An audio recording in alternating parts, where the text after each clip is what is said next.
Dear Thai, dear Sangha, my question deals with the first mindfulness practice. In the face of extreme violence, such as genocide, is it ever acceptable to respond to violence with action, including even violent action? I practice national security, and I think of Churchill or Chamberlain with Hitler, for instance, or more modern examples of Rwanda,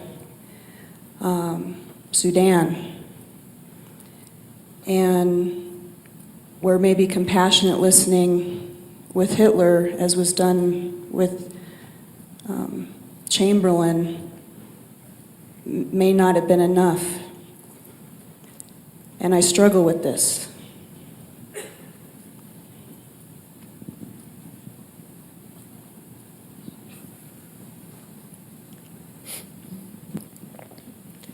Dear Thai, our friend is asking about situations of extreme violence, and she's giving an example in the middle of the 20th century when Hitler was causing a great deal of suffering, and there was one official in England who tried to practice compassionate listening with Hitler, and it was seen as not successful and actually allowed Hitler to continue to hurt more people. And she's asking whether in certain situations is it appropriate to use violence to stop violence.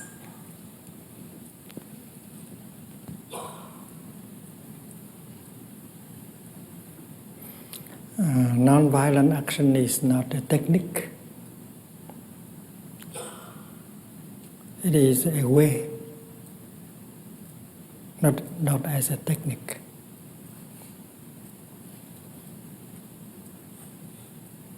And the foundation of non-violent action is understanding and compassion. When you have understanding and compassion in your heart, everything you do will be non-violent. Suppose someone is killing, someone is breaking, and you arrest him, you put him in jail. Arresting that person or putting him in jail is violent or non-violent. It depends on the situation. If you arrest that person, if you lock him up, and yet you do it because of understanding and compassion, that is non-violent action.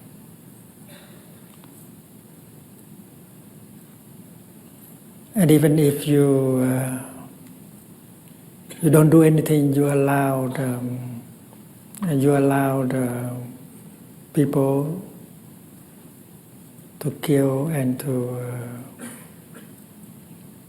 destroy. Although you don't do anything, that is also violence. Violence can be action or non-action. So the outside, the appearance might be violent. But if you do it with the mind of understanding and compassion, it is not truly violence. Suppose a horse suffers very much and is about to die but cannot die. And if you give her a coup de grace so that he can die, it looks like violence, but it's come from your compassion. You don't want the horse to continue to suffer like that for too long. So that image tells you that the action is violent or non-violent. It depends on your heart. If you have the willingness to reduce suffering, if you understand why that person has done such a thing violently, so even if you lock him up you deprive him a few days of food, that is still non-violent.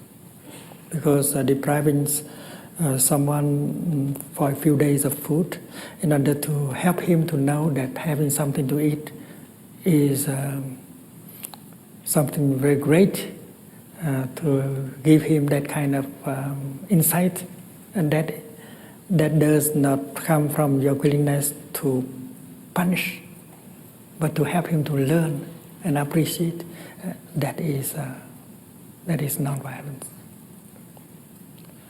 So we should not wait until the situation presents itself to decide whether we should react with violence or non-violence. We have to begin right now. And when the situation presents itself, we will be able to act with compassion. It means with non-violence.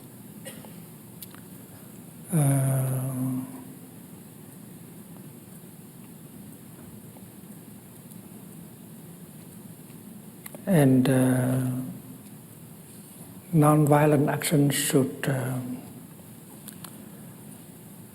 be conceived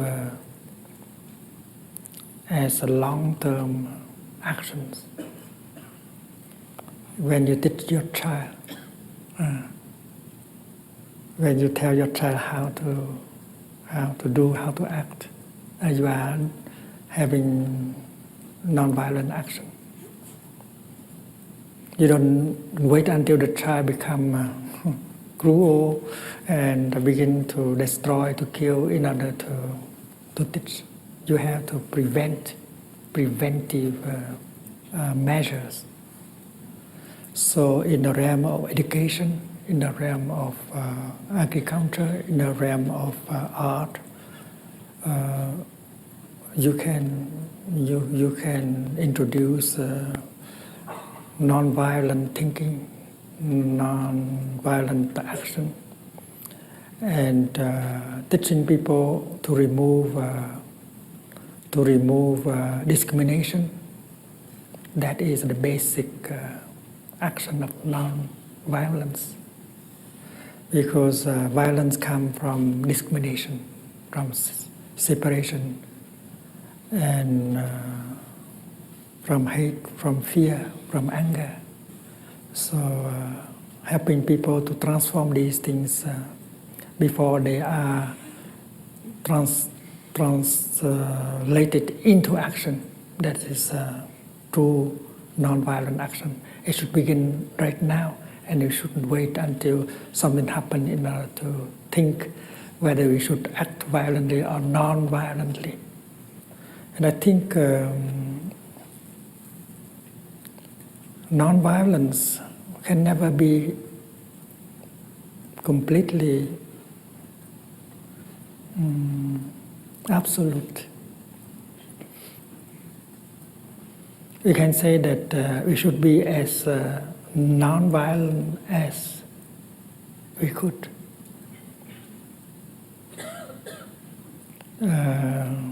When you think of the military, we think that the things that the military do is only violent.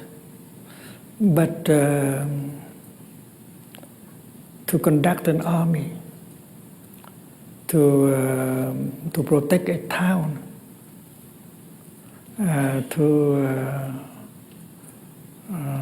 to stop an invasion of a foreign army, there are many ways to do it.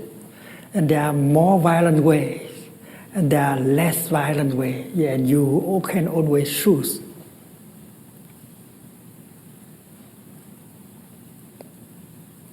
Maybe if it is not possible to do it 100% non-violent, but 80% non-violent is better than 10% non-violent. See? So don't ask for the absolute. That is the way we practice the 5 mindfulness trainings. You cannot be perfect in the practice.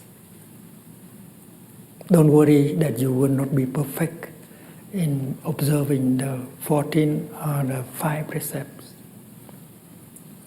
what is important is that you are determined to go that way. You do your best. That is what we need. It's like in the forest, you get lost in the forest at night, and you don't know how to get out.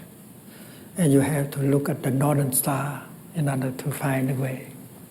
And if you go north, that does not mean that you want to arrive at the northern star. You don't need to arrive. You only need to go north. So the 5 trainings are like that. You should go in the direction of understanding and compassion. You don't have to be perfect. If you know that you are doing your best, that's good enough for the Sangha. That's good enough for the Buddha. So non-violence is the same. We have to do our best. Thank you.